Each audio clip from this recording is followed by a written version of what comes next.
They say love never dies, but they never tell you what happens when it refuses to stay buried. This is the ghost of my ex. It's been 2 years since Lily died. 2 years since the night she said she'd never forgive me. And somehow, even now, I feel her here, watching me, breathing against my neck when I'm alone. I used to laugh at ghost stories. Now I live in one. It all began with a text. Her number flashed on my screen at 3:17 a.m., the same number I watched disappear from my contacts after her funeral. The message said, "Miss me." At first, I thought it was a cruel joke. Someone from school trying to mess with me. But then the pictures came. Old photos of us. Me and Lily smiling in her art studio, holding each other in the mirror. Only this time, her reflection was different. She wasn't smiling. Her eyes looked almost black. And in every photo, she stood closer. That was the first night I heard the whisper. Soft, faint, right behind my ear. "Do you miss me?" I froze. I remember every hair on my body standing up. The room went cold, like something had sucked the air right out of it. I turned around, nothing, but the smell of her perfume lingered. Sweet, flowery, rotting underneath. That scent would follow me for months. You see, Lily and I met at Emerson College. She was studying art, I was majoring in film. She was radiant, the kind of girl who felt everything too deeply. Her laughter could fill a room, and her anger could burn it down. We moved in together during senior year. For a while, it was perfect. She'd paint while I edited my short films. We'd stay up all night watching horror movies, making fun of every cliché. But then she changed. She started checking my phone, tracking where I went, saying I was pulling away, that I was getting tired of her. I told her she was being paranoid. She said, "If you ever leave me, I'll make sure you never forget me." I laughed. I shouldn't have.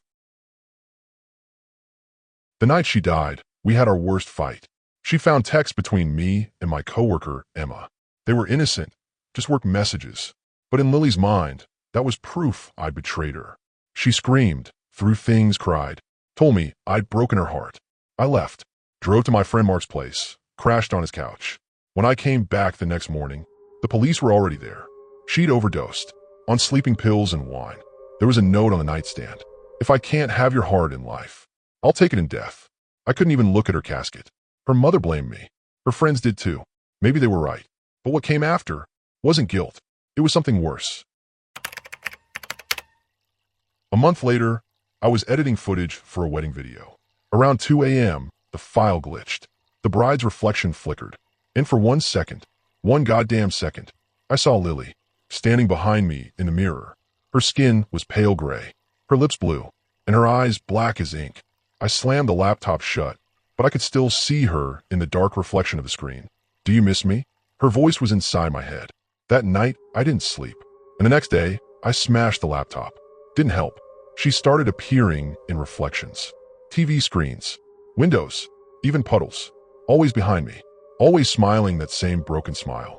When I started seeing someone new, Emma, the girl from work, things got worse. One night, Emma woke up to find her bathroom mirror fogged up with the words, "He's mine." Another night, her cat disappeared. We found it the next morning, dead, wrapped in a red ribbon, Lily's favorite color. That's when I knew she wasn't haunting the apartment. She was haunting me.